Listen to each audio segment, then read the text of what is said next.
आपके पुत्र को मारने में असफल रहे। असंभव! तुम लोग उस 5 वर्ष के बालक को क्यों नहीं मार पा रहे हो? राज, मैं आपके आदेश अनुसार से उस 5 वर्षीय बालक विशाल का ये हाथियों को पैर से कुचलवाने का प्रयास किया। भयानक विषैले सर्पों के नीचे उसे बैठा दिया। क्यों नहीं मरा?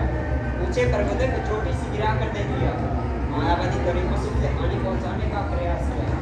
हम राक्षसगण उसे भूखे रखकर विष देकर करते हुए ठंड में कहीं प्रसर छोड़कर हवा अग्नि जल में डुबाकर भारी पत्थरों से लगवा कर दे दिया। तब भी हम अपने पुत्र प्रहलाद को एक छोटी सी छींट तक ना पहुंचा पाए।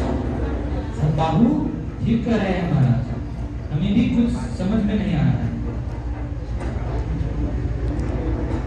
मैंने बड़े बड़े दिग्गजों और सूरवीरों को मौत के घाट उतारा है, किंतु ये तरुण बालक, इसकी मृत्यु क्यों नहीं हो रही है? सामान्यतया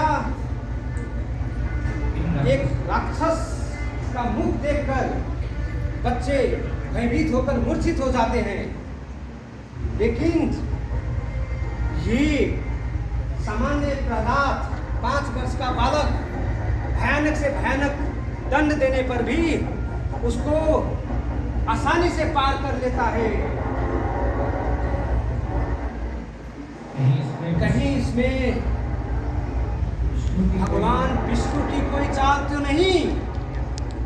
कदाचित कहीं विष्णु ही तो इसकी रक्षा नहीं कर रहा है?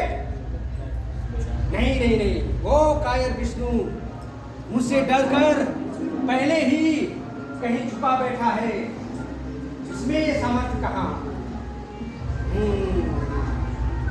महाराज, आप क्या सोच रहे हैं? नहीं, कुछ नहीं सोच रहा हूँ। जाओ, तुम लोग जा सकते हो।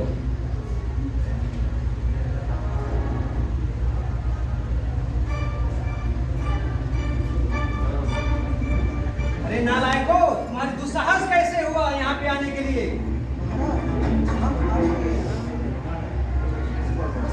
समाधान लेके आए। अगर तुम्हारा समाधान मुझे पसंद नहीं आया तो तुम्हारे जीवन का परम समाधान मैं कर दूंगा। बताओ क्या है समाधान? ये तीनों लोगों के सामने हम जानते हैं कि आपके देश से सारा संसार चलायमान है। आप अपने आप में पूर्ण अधिष्ठाता है। जो ये नहीं जानता उसके जीवन व्यर्थ है। हाँ हाँ, सत्य बात बता रहे हो।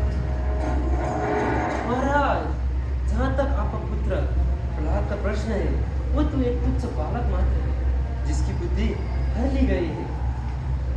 अरे महाराज, नहीं बताता तब तक हम हमारा पिता कुछ कार्य से कुछ कार्य से बाहर गए, जब तक वो नहीं लौटेंगे तब तक हम उसकी बुद्धि को अपनी युक्ति और अनुभव से भर लेंगे।